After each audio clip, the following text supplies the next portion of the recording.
Hello everyone, welcome back to my class. In this today's class, we'll discuss about what are the laws that are related to remarriage and what are the laws that are related to property inheritance. ಇವತ್ತಿನ ದಿನದಲ್ಲಿ ಮರುಮದುವೆಗೆ ಸಂಬಂಧಪಟ್ಟಂತ ಕಾನೂನುಗಳು ಯಾವ್ಯಾವ ಇದಾವೆ ಮತ್ತು ಆಸ್ತಿ ಹಕ್ಕಿಗೆ ಸಂಬಂಧಪಟ್ಟಂತ ಕಾನೂನುಗಳು ಕಾಯ್ದೆಗಳು ಏನೇನಿದಾವೆ ಅಂತ ಹೇಳ್ಬಿಟ್ಟು ಇವತ್ತಿನ ಕ್ಲಾಸ್ನಲ್ಲಿ ನಾವು ನೋಡೋಣಂತೆ. ಮೊದಲನೇದಾಗಿ ಮರುಮದುವೆಗೆ ಸಂಬಂಧಪಟ್ಟಂತ ಕಾನೂನುಗಳು ಯಾವ್ಯಾವು ಅಂತ ಹೇಳ್ಬಿಟ್ಟು. So remarriage is allowing the woman to remarry after the death of the spouse or divorced the spouse on a proper legal grounds.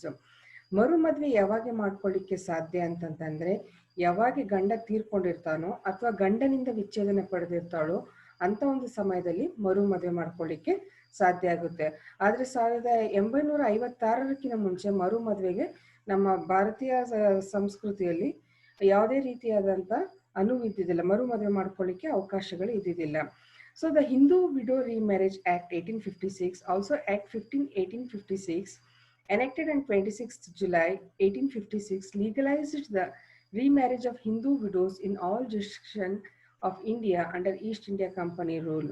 So when it is been legalized is that under the East India Company rule on 26th July 1856 it has been enacted and they brought into the force of this Hindu Widow Remarriage Act, that is in the year 1856. 1856 ಅಲ್ಲಿ ಮರು ಮದುವೆಯನ್ನು ಜಾರಿಗೆ ತಂದ್ರು. ಯಾರು ಅಂತಂತಂದ್ರೆ ಈ East India company ಇದು. ಅವಾಗ ಈಸ್ಟ್ ಇಂಡಿಯಾ ಕಂಪನಿ ರೂಲ್ ಇತ್ತು. ಸೊ ಆ ಸಮಯದಲ್ಲಿ ಇದನ್ನ they have legalised it and enacted it.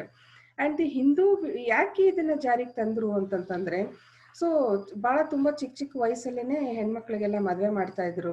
ಕೆಲವೊಂದ್ಸತಿ 5 ವರ್ಷದ ಮಕ್ಳಿಗೂ, 6 ವರ್ಷದ ಮಕ್ಳಿಗೂ, 8 ವರ್ಷದ ಮಕ್ಳಿಗೂ, 12 ವರ್ಷದ ಮಕ್ಳಿಗೆ ಮದುವೆ ಮಾಡ್ಬಿಡ್ತಾ ಇದ್ರು. ಸೊ ಆ ಟೈಮಲ್ಲಿ ಏನಾಗ್ತಿತ್ತು ಅಂತಂತಂದ್ರೆ ಹುಡುಗ ಕೆಲವೊಂದ್ಸತಿ ಮಕ್ಳಿಗೇನೆ ಚಿಕ್ಕ ಮಕ್ಳಿದ್ದಾಗನೆ ಮದುವೆ ಮಾಡ್ಬಿಡ್ತಿದ್ರು. ಇಲ್ಲ ಒಂದ್ ಸ್ವಲ್ಪ 8, 12, 13 ವರ್ಷದಲ್ಲೇ ಮದುವೆ ಮಾಡ್ತಾ ಇದ್ರು. ಹುಡುಗನ್ಗೆ 15, 20 ವರ್ಷ ಇರ್ತಿತ್ತು. ಸೊ ಅವಾಗೆಲ್ಲ ಡೆತ್ ರೇಟ್ಸ್ ಹೈ ಇತ್ತು. ಸೊ ಆ ಸಮಯದಲ್ಲಿ ಏನಾಗ್ತಿತ್ತು ಅಂತಂತಂದ್ರೆ ಒಂದ್ಸತಿ ಗಂಡ ಸತ್ತ ಅಂತಂತಂದ್ರೆ ಆ ಹುಡುಗನ ಹೆಸರು ಮೇಲೆ ಜೀವನ ಪರ್ಯಂತ ಜೀವನ ತೆಗಿಬೇಕಾಗ್ತಿತ್ತು. ಸೊ ಇದನ್ನೆಲ್ಲ ನೋಡ್ಬಿಟ್ಟು ಏನ್ ಮಾಡಿದ್ರು ಅಂತಂತಂದ್ರೆ East India Company they have legalise the remarriage of Hindu widows. ಎಲ್ಲಾ ಕಡೆನೂ ಹೆಣ್ಮಕ್ಳು ಮತ್ತು ಮರು ಮದ್ವೆ ಮಾಡ್ಕೋಬಹುದು ಅಂತ ಹೇಳ್ಬಿಟ್ಟು ಒಂದು ಕಾಯ್ದೆಯನ್ನು ಜಾರಿಗೆ ತಂದ್ರು. ಯಾವಾಗ 1956ರಲ್ಲಿ. ಏನಕ್ಕೆ ಅಂತಂತಂದ್ರೆ in order to protect what is considered the family honour. ಮದುವೆ ಮತ್ತೆ ಮರು ಮದುವೆ ಮಾಡಿದ್ರೆ ಏನಪ್ಪಾ ಅಂತಂತಂದ್ರೆ ಕುಟುಂಬದ ಗೌರವ ಪ್ರಶ್ನೆ ಅಂತ ಹೇಳ್ಬಿಟ್ಟು, ಕುಟುಂಬದ ಮರ್ಯಾದೆ ಪ್ರಶ್ನೆ ಅಂತ ಹೇಳ್ಬಿಟ್ಟು ಮತ್ತೆ ಮರು ಮದುವೆ ಮಾಡ್ತಿದ್ದಿಲ್ಲ. ಮುಂಚೆ ಎಲ್ಲ ಒಂದ್ಸತಿ ಗಂಡ ಸತ್ತ ಅಂತಂದ್ರೆ ಮುಗಿತು, ಜೀವನ ಪರ್ಯಂತ ಗಂಡನ ಹೆಸರು ಹೇಳ್ಕೊಂಡೇನೆ ಮಕ್ಕಳಿರ್ಲಿ ಮಕ್ಕಳಾಗದೆ ಇರ್ಲಿ ತಾಯಿ ಮನೆಯಲ್ಲಿ ಅಥವಾ ಅತ್ತೆ ಮಾವನ ಮನೆಯಲ್ಲೇನೋ ಇದು ಹೆಣ್ಮಗಳು ತನ್ನ ಜೀವನ ತೆಗಿಬೇಕಾಗ್ತಿತ್ತು. ಸೊ ಮೊದಲನೇದಾಗಿ ಮರ್ಯಾದೆ ಪ್ರಶ್ನೆ. ಆಮೇಲೆ ಇದು ಇನ್ನೊಂದು ಮದುವೆ ಮಾಡಿದ್ರು ಅಂತಂತಂದ್ರೆ they are consider about the family property also. ಮತ್ತೊಂದು ಮದುವೆ ಮಾಡಿದ್ರು ಅಂತಂತಂದ್ರೆ ತಮ್ಮ ಆಸ್ತಿಯು ಮತ್ತೊಬ್ಬ ಕುಟುಂಬಕ್ಕೆ ಸೇರುತ್ತೆ ಅಂತ ಹೇಳ್ಬಿಟ್ಟು. And even the upper cost Hindu society what it is that they have long disallowed the remarriage of widows, even the child and the adolescent ones, all whom were expected to live a life of austerity. They were expected that a woman should live a life like that only. Once her husband is died, then that is died. They are not allowed to get married, or they are not allowed to participate in any of the rituals or in any of the spiritual activities. So they are considered that they should not come. ಅಕಸ್ಮಾತ್ ಅವ್ರು ಯಾವುದೋ ಒಂದು spiritual activities ಅಥವಾ ಯಾವುದೋ ಒಂದು religious rituals ಬಂದ್ರು ಅಂತಂತಂದ್ರೆ ಅಪಶಕುನ ಅಂತ ಹೇಳ್ಬಿಟ್ಟು ಇಂಥವೆಲ್ಲ ಕನ್ಸಿಡರ್ ಮಾಡ್ತಾ ಇದ್ರು. ಸೊ ಇವನ್ನೆಲ್ಲ ಗಮನದಲ್ಲಿ ಇಟ್ಕೊಂಡು in the year 1856 on 26th July they enacted and brought into the force that Widow Remarriage Act should be considered ಅಂತ ಹೇಳ್ಬಿಟ್ಟು. And along with this Hindu Widow Remarriage Act of 1856 enacted in response to the campaign of Pandit Ishwar Chandra Vidyasagar. He provided the legal safeguards against loss of certain forms of inheritance for remarriage Hindu widow. Though under the act the widow forsook any inheritance due her from her deceased husband. So even this campaign was brought, even this was sponsored and enacted by our Indian reformer Pandit Ishwar Chandra Vidyasagar. Even he provided the legal safeguards.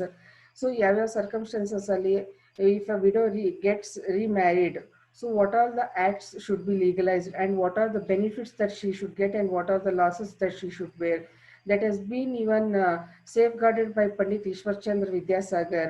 And he said that inheritance for remarrying Hindu widow, though under the act the widow forsook any inheritance due her from her deceased husband. So what are the property that she can have once she gets remarried, once she goes for the remarriage? So the Hindu Widow Remarriage Act of 1856 validated and widows remarriage. So here we have taken what are the acts and what are the things that has been legalized. So the first thing is that widow remarriage and the children born of such marriage have been declared valid. ಅಕಸ್ಮಾತ್ ವಿಧವೆ ಮರು ಮದುವೆ ಆದ್ಲು ಅಂತಂತಂದ್ರೆ ಮರು ಮದುವೆ ಆದ ನಂತರ ಆಕೆಗೆ ಹುಟ್ಟಿದಂತ ಮಕ್ಕಳನ್ನ ಸೊ ಮದುವೆಯಾಗಿ ಹುಟ್ಟಿದಂತ ಮಕ್ಕಳನ್ನ ಅದನ್ನ ವ್ಯಾಲಿಡ್ ಅಂತ ಕನ್ಸಿಡರ್ ಮಾಡಬೇಕು. The childrens that are born out of widow should be considered as valid. That is the first thing that has been enacted in the Hindu Widow Remarriage Act of 1856. And the second thing is that after remarriage, the widow loses right over the property of her deceased husband. So once she get married, she will not have any right over the property of the husband who has been dead. ಅಕಸ್ಮಾತ್ ವಿಧವೆ ಮರು ಮದುವೆ ಆದ್ಲು ಅಂತಂತಂದ್ರೆ ತನ್ನ ಮೊದಲೇ ಗಂಡನಿಗೆ ಇದ್ದಂತ ಆಸ್ತಿಯಲ್ಲಿ ಯಾವುದೇ ರೀತಿಯಾದಂತ ಪಾಲು ಮತ್ತು ಆಸ್ತಿಯಲ್ಲಿ ಯಾವುದೇ ರೀತಿಯಾದಂತ ಹಕ್ಕು ಕೇಳಲಿಕ್ಕೆ ಅವಳಿಗೆ ಯಾವುದೇ ರೀತಿಯಾದಂತ ಅಧಿಕಾರ ಇರೋದಿಲ್ಲ. ಒಂದು ಸತಿ ಆಕಿ ಮತ್ತೆ ಮರು ಮದುವೆ ಆದ್ಲು ಅಂತಂತಂದ್ರೆ ತನ್ನ ಮೊದಲನೇ ಗಂಡನಿಂದ ಬರ್ತಕ್ಕಂಥ ಎಲ್ಲಾ ಬೆನಿಫಿಟ್ಸ್ ಅನ್ನು ಅವಳಲ್ಲಿ ಕಳೆದುಕೊಳ್ತಾಳೆ. So that is the second thing that has been considered in the Widow Remarriage Act of 1856. Then there are two views in regard to the rights of widow over the property of her deceased husband. So if she changes her religion before her remarriage, the views of the various high courts are conflicting in this regard. So there are two views that has been given in regard to these rights. So if a widow changes her religion before remarriage, so whether she gets the property or not, and the views of the various high courts are conflicting in this regard. So ಅಕಸ್ಮಾತ್ ಆಕಿ ಮರು ಮದ್ವೆ ಆದ್ಲು ಅಂತಂತಂದ್ರೆ ಆಮೇಲೆ ಮರು ಮದ್ವೆ ಮಾಡ್ಕೊಂಡು ಅಥವಾ ತನ್ನ ಧರ್ಮನ ಏನಾದ್ರೂ ಬದಲಾಯಿಸ್ಕೊಂಡ್ಲು ಅಂತಂತಂದ್ರೆ ಈ ಒಂದು ಗೊಂದಲನ್ನು ಕೋರ್ಟ್ ನಲ್ಲಿ ಇದೆ. ಅಂದ್ರೆ ಯಾವ ರೀತಿಯಲ್ಲಿ ಈ ಗೊಂದಲನ್ನ ಸರಿಪಡಿಸಬೇಕು ಅನ್ನೋದು ಒಂದು ಕಾನ್ಫ್ಲಿಕ್ಟ್ ಇನ್ನೂ ತನಕನೂ ಇದೆ. In case a widow is a minor, she will have to obtain the permission from her parents or guardians for remarriage. ಅಕಸ್ಮಾತ್ ವಿಧವೆ ವಯಸ್ಸಿನಲ್ಲಿ ಚಿಕ್ಕೋಳಿದ್ಲು ಅಂದ್ರೆ 18 ವರ್ಷಕ್ಕಿಂತ ಚಿಕ್ಕೋಳಿದ್ಲು ಅಂತಂತಂದ್ರೆ ಸೊ ಅಂತ ಒಂದು ಸಂದರ್ಭದಲ್ಲಿ ಆಕಿ ತಂದೆ ತಾಯಿ ಕಡೆಯಿಂದ ಪರ್ಮಿಷನ್ ಆದ್ರೂ ತಗೋಬೇಕು, ಇಲ್ಲ ತನ್ನನ್ನು ಯಾರು ನೋಡ್ಕೊಳ್ತಾ ಇದ್ದಾರೆ ಅವ್ರ ಕಡೆಯಿಂದ ಪರ್ಮಿಷನ್ ತಗೋಬೇಕು ಮತ್ತೆ ಮರು ಮದುವೆ ಮಾಡ್ಕೊಳ್ಳಿಕ್ಕೆ. Then the last thing is that in addition to these provisions, the Hindu Succession Act 1956 and the Hindu Marriage Act 1955 also contains provisions relating to widow remarriage.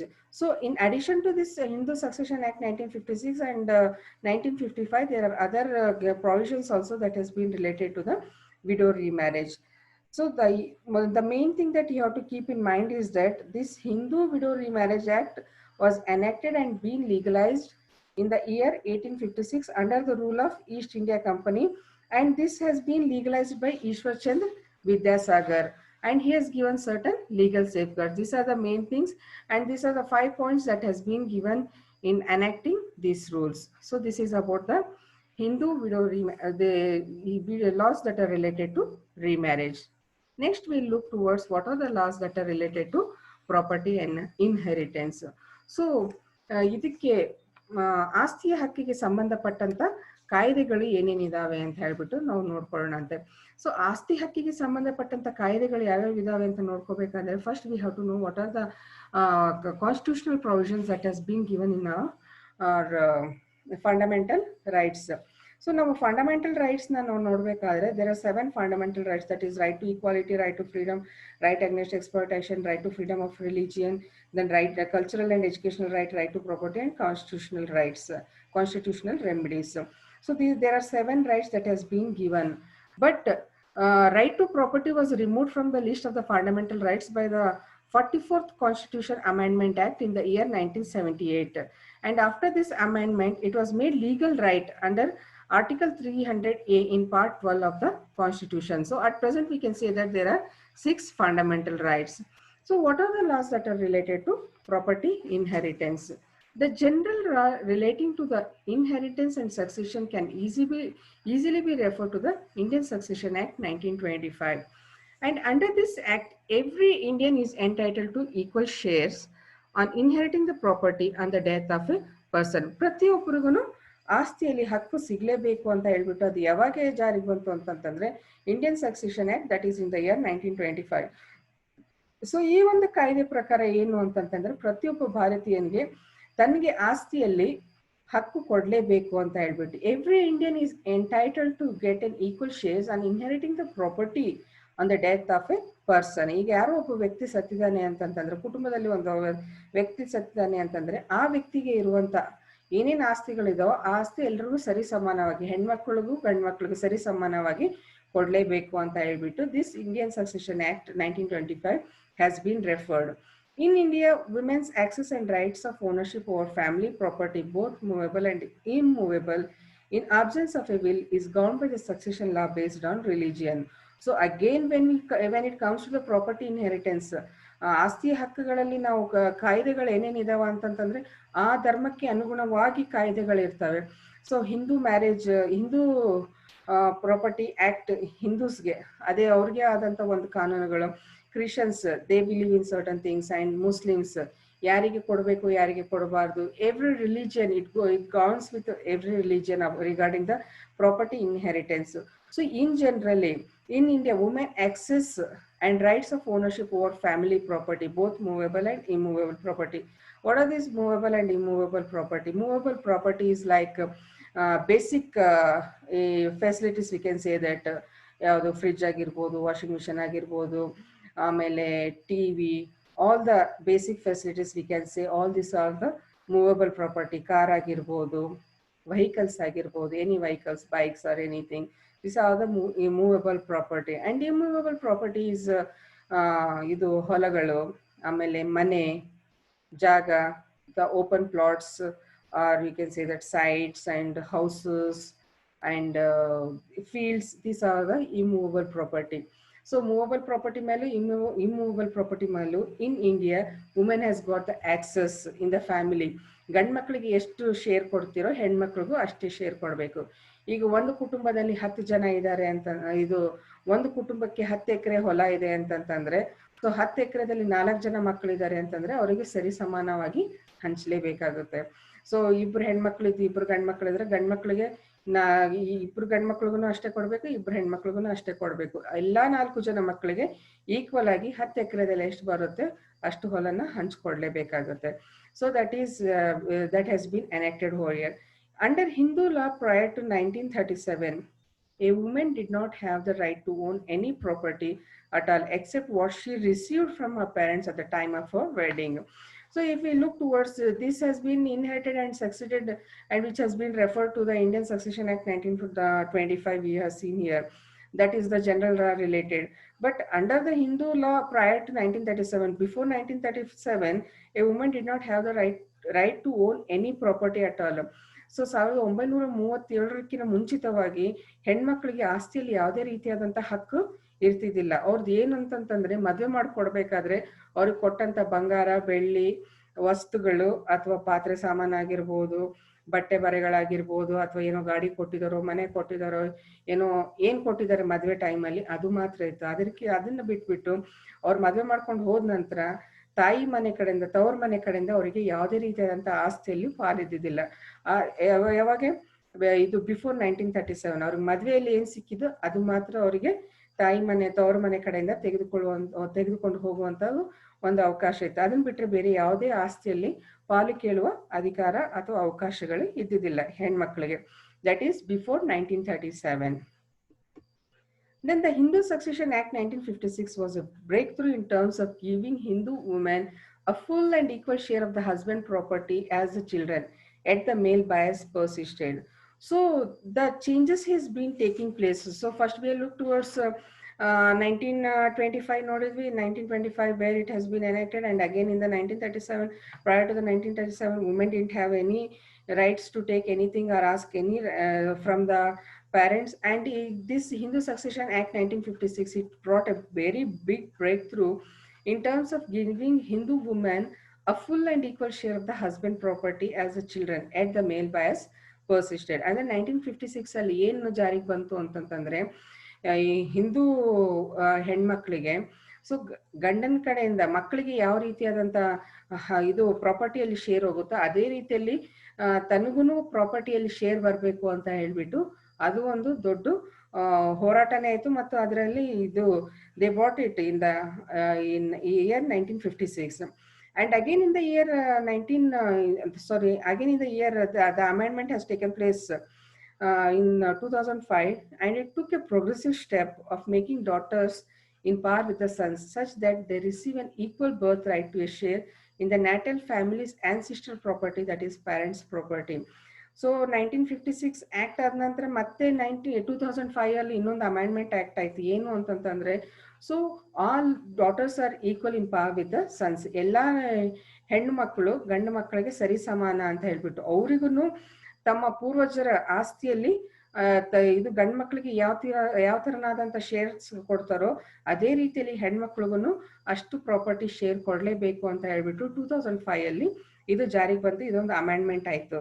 So they have to receive an equal birthright to share the natal family's ancestral property. ಅಂದ್ರೆ ಇದು ಪೂರ್ವಜರ ಆಸ್ತಿ. So ಅದು ಅವರಿಗೆ direct ಅಧಿಕಾರ ಇದೆ ಮತ್ತು ಹಕ್ಕಿದೆ. ಅವ್ರಿಗೂ ಅದರಲ್ಲಿ ಆಸ್ತಿಯ ಪಾಲ್ ಕೊಡಬೇಕು ಅಂತ ಹೇಳ್ಬಿಟ್ಟು ತಂದೆ ತಾಯಿ ಆಸ್ತಿಯಲ್ಲಿ ಅಷ್ಟೇ ಅಲ್ಲ, ತಮ್ಮ ಪೂರ್ವಜರ ಆಸ್ತಿಯಲ್ಲಿನೂ ಪಾಲ್ ಕೊಡಬೇಕು ಅನ್ನೋದು ಬಂತು. ಗಂಡನ ಆಸ್ತಿಯಲ್ಲಿನೂ ಪಾಲ್ ಕೊಡಬೇಕು ಅಂತ ಬಂತು. ತಂದೆ ತಾಯಿ ಕಡೆಯಿಂದ ಗಂಡ್ಮಕ್ಳಿಗೆ ಏನ್ ಶೇರ್ ಕೊಡ್ತಾರೋ ಅದರಲ್ಲಿನೂ ಕೊಡ್ಬೇಕು ಅಂತಾನು ಬಂತು. ನಾವು ಹೆಣ್ಮಕ್ಳಾಗಿ ನಮ್ಮ ತಂದೆ ತಾಯಿ ಕಡೆಯಿಂದ ಎಷ್ಟರ ಮಟ್ಟಿಗೆ ನಾವು ಕೇಳ್ತೀವಿ ನಮಗೂ ಆಸ್ತಿಯಲ್ಲಿ ಹಕ್ಕು ಕೊಡಿ ಅಂತ ಹೇಳ್ಬಿಟ್ಟು. We never ask, we always tell that ನಮ್ಮ ತಂದೆ ತಾಯಿ ನಮಗೋಸ್ಕರ ಬಹಳ ಕಷ್ಟಪಟ್ಟಿದ್ದಾರೆ, ನಮ್ಗೆ ಓದಿಸಿದ್ದಾರೆ, ನಮ್ಗೆ ಬೆಳೆಸಿದ್ದಾರೆ, ನಮ್ಗೆ BEd ತನಕ ಕಲ್ಸಿದ್ದಾರೆ, ನಮ್ಮ ಮದ್ವೆ ಮಾಡ್ಕೊಡ್ತಾ ಇದಾರೆ. ಈವನ್ ಗಂಡ್ ಮಕ್ಳಿಗೂ ಅಷ್ಟೇ ಮಾಡ್ತಾರೆ, ಅವ್ರಿಗೂ ಓದಿಸಿದಾರೆ, ಅವ್ರಿಗೂ ಬೆಳೆಸಿದ್ದಾರೆ, ಅವ್ರಿಗೂ ಮದ್ವೆ ಮಾಡ್ಕೊಡ್ತಾರೆ. Everything is equal. So why we have to think different, like ನಮ್ಗೆ ಅವ್ರು ಏನೋ ಮಾಡಿದ್ದಾರೆ ಅಂತಂದ್ರೆ ನಮಗೆ ಎಕ್ಸ್ಟ್ರಾ ಮಾಡಿದ್ದಾರೆ, that nothing they have done, everything is being treated equal. ಇನ್ನು we give lot of contribution to the family by doing all the household chores and everything. So laws are giving importance to the women rights. So ಕಾನೂನುಗಳಲ್ಲಿ ನೋಡಿದ್ರೆ ಹೆಣ್ಮಕ್ಳಿಗೆ ಎಲ್ಲಾದ್ರಲ್ಲಿ ಸರಿ ಸಮಾನವಾದಂತ ಹಕ್ಕು ಕೊಡಬೇಕು ಅಂತ ಹೇಳ್ಬಿಟ್ಟು ಕಾನೂನು ಎಲ್ಲಾ ರೀತಿಯಾದಂತ ಪ್ರಯತ್ನ ಮಾಡ್ತಾ ಇದೆ. But still women not get the equal property rights because of some of the social beliefs and not changes people attitude towards the women. ಕಾನೂನು ಎಲ್ಲಾ ರೀತಿಯಾದಂತ ಪ್ರಯತ್ನ ಮಾಡ್ತಾ ಇದೆ ಹೆಣ್ಮಕ್ಳಿಗೆ ಎಲ್ಲಾ ರೀತಿಯಾದಂತ ಸರಿಸಮಾನವಾದಂತ ಆಸ್ತಿಯಲ್ಲಿ ಹಕ್ಕು ಕೊಡಬೇಕು ಅಂತ ಹೇಳ್ಬಿಟ್ಟು. ಆದ್ರೆ ನಮ್ಮಲ್ಲಿ ಸಾಮಾಜಿಕ ಕೆಲವು ನಂಬಿಕೆಗಳಿದಾವೆ. ಹೆಣ್ಮಕ್ಳಿಗೆ ಯಾಕೆ ಕೊಡ್ಬೇಕು, ಅವರಿಗೆ ಈಗ ಯಾವ್ದೋ ಒಂದು ಹೊಲ ಮಾರಿದ್ದಾರೆ ಅಂತಂತಂದ್ರೆ, ಈಗ ಒಂದು 10 ಲಕ್ಷಕ್ಕೆ ಒಂದು ಹೊಲ ಮಾರಿದ್ದಾರೆ ಅಂತಂತಂದ್ರೆ ಅವರು ತಂಗಿಯರನ್ನೋ ಅಕ್ಕಂದಿರನ್ನೋ ಕರೆದ್ಬಿಟ್ಟು 1 ಲಕ್ಷ ಕೊಟ್ಬಿಟ್ಟು ಅಲ್ಲಿಗೆ ಮುಗಿಸ್ಬಿಡೋದು. ಈ ಒಂದು ಪದ್ಧತಿಗಳನ್ನ ಜಾರಿಗೆ ತಂದಿದ್ದಾರೆ, ತಲಾಂತರಗಳಿಂದ ಇವನ್ನೆಲ್ಲ ಜಾರಿಗೆ ತಂದಿದ್ದಾರೆ. ಸೊ ಅದನ್ನೇ ನಡ್ಸ್ಕೊಂಡು ಹೋಗ್ತಾ ಇದಾರೆ. ಯಾಕೆ ಕೊಡ್ಬೇಕು, ಅವ್ರು ನಮ್ಮ ಸಂತಾನನ ಮುಂದುವರಿಸ್ತಾರ ಇಲ್ವಲ್ಲ, ಸೊ ನಮ್ದು ನಮಗೆ ಉಳಿಯುತ್ತೆ ಅಂತ ಹೇಳ್ಬಿಟ್ಟು ಆಸ್ತಿಯಲ್ಲಾಗಿರ್ಬೋದು, ಇದು ಹೊಲದಲ್ಲಾಗಿರ್ಬೋದು, ಅಥವಾ ಮನೆಯಲ್ಲಾಗಿರ್ಬೋದು, ಮನೆ ಪಾಲಲ್ಲಾಗಿರ್ಬೋದು, ಯಾವ್ದ್ರಲ್ಲೇ ಆಗಿರ್ಬೋದು, ಹೆಣ್ಮಕ್ಳಿಗೆ ಎಲ್ಲಾದ್ರಲ್ಲೂ ಕೊಡ್ಬೇಕು ಅಂತ ಮಾತಲ್ಲಿದೆ. ಆದ್ರೆ ಹೆಣ್ಮಕ್ಳಾಗಿ ಯಾರು ಕೇಳ್ತಾ ಇಲ್ಲ, ಮತ್ತೆ ಹೆಣ್ಮಕ್ಳಿಗೆ ಈಕ್ವಲ್ ಆಗಿ ಶೇರ್ಸ್ ಸಿಗ್ತಾ ಇಲ್ಲ. ಕಾನೂನು ಎಲ್ಲಾ ರೀತಿಯಾದಂತ ಸರಿ ಸಮಾನ ಅಂತ ಹೇಳ್ತಾ ಇದೆ, ಆದ್ರೆ ಕಾನೂನಲ್ಲಿನೂ ನಮ್ಮ ಭಾರತೀಯ ಸಂಸ್ಕೃತಿಯಲ್ಲಿನೂ ಕೆಲವು ಇದು ಮೌಢ್ಯ ನಂಬಿಕೆಗಳು ಅಂತ ಹೇಳ್ಬೋದು ನಾವು. There is a certain social beliefs which is not changing the people attitude towards the women. So since our Indian society is a male dominated society, so they don't accept everything in par with the men. ಹೆಣ್ಮಕ್ಳು ಏನೇ ಮಾಡಿದ್ರು ಅದು ಸರಿ ಸಮಾನ ಅಂತ ಹೇಳ್ಬಿಟ್ಟು ತಿಳ್ಕೊಳ್ಳೋದಿಲ್ಲ. ಈಗ ನೋಡಿ, ಸಾಮಾನ್ಯವಾಗಿ ಹೆಣ್ಮಕ್ಳನ್ನು ಗಂಡ್ ಮಕ್ಳು ಸರಿ ಸಮಾನವಾಗಿನೇ ದುಡಿತಾರೆ. So if you take the working women, even she does everything. ಮನೇಲಿ ಕೆಲಸ ಮಾಡ್ಕೊಂಡು ಹೊರಗಡೆ ಹೋಗಿ ಕೆಲಸ ಮಾಡ್ಕೊಂಡ್ಬಂದು ಮಕ್ಕಳನ್ನ ಓದಿಸಿ ಎಲ್ಲವನ್ನೂ ಮಾಡ್ತಾರೆ. ಅದೇ ಗಂಡ ಆಫೀಸ್ಗೆ ಹೋಗಿ ಬಂದ ಅಂತಂತಂದ್ರೆ ಮುಗೀತು. ಸೊ ಅಕಸ್ಮಾತ್ ನೀವು ನೋಡಿ, ಸಾಮಾನ್ಯವಾಗಿ ಹೆಣ್ಮಕ್ಳು ಏನೋ ರಾತ್ರಿ ಲೇಟ್ ಆಗಿ ಅಥವಾ ಕೆಲಸ ಮುಗಿಸ್ಕೊಂಡು ಸಂಜೆ 7:30-8 ಗಂಟೆಗೆ ಬಂದಿದ್ದಾರೆ ಅಂತಂತಂದ್ರೆ, I heard and all these things even the media has been highlighting. So ಹೆಣ್ಮಕ್ಳು ಏನಾದ್ರೂ ಕೆಲಸ ಮಾಡ್ಕೊಂಡು ಲೇಟಾಗಿ ಬಂದ್ರು ಅಂತಂದ್ರೆ, ಅಂಥದ್ದೇನಪ್ಪ ಕೆಲಸ ಇದೆ ಸಂಜೆ 7:30-8 ಗಂಟೆ ತನಕ 9 ಗಂಟೆ ತನಕ ಕೆಲಸ ಮಾಡೋದು ಅಂತ ಹೇಳ್ತಾರೆ. ಅದೇ ಗಂಡ್ಮಕ್ಳು 8:30-9 ಗಂಟೆ, ಅಯ್ಯೋ ತುಂಬಾ ಕೆಲಸ ಮಾಡ್ತಾ ಇದ್ದಾರೆ ಅವರು, ತುಂಬಾ ಕೆಲಸ ಇದೆ ಅವ್ರಿಗೆ ಆಫೀಸಲ್ಲಿ ಅಂತ ಹೇಳ್ತಾರೆ. ಹೆಣ್ಮಕ್ಳು ಅದೇ ಕೆಲಸ ಮಾಡಿದ್ರೆ ಒಂದ್ ರೀತಿ, ಗಂಡ್ಮಕ್ಳು ಕೆಲಸ ಮಾಡಿದ್ರೆ ಅದೇ ಒಂದ್ ರೀತಿಯಾಗಿ ನೋಡ್ತಾರೆ. ಇನ್ನು ಸಮಾಜ ಸುಧಾರಣೆ ಆಗ್ಲಿಕ್ಕೆ ವರ್ಷಗಳು ಹೋಗ್ತವೆ. But we have to fight for our rights. So in this today's class, we have learned what are the laws that are related to remarriage and what are the laws that are related to property inheritance. So I hope you have understood this class. In the next class, we'll come up with the new things. Thank you. Have a good day.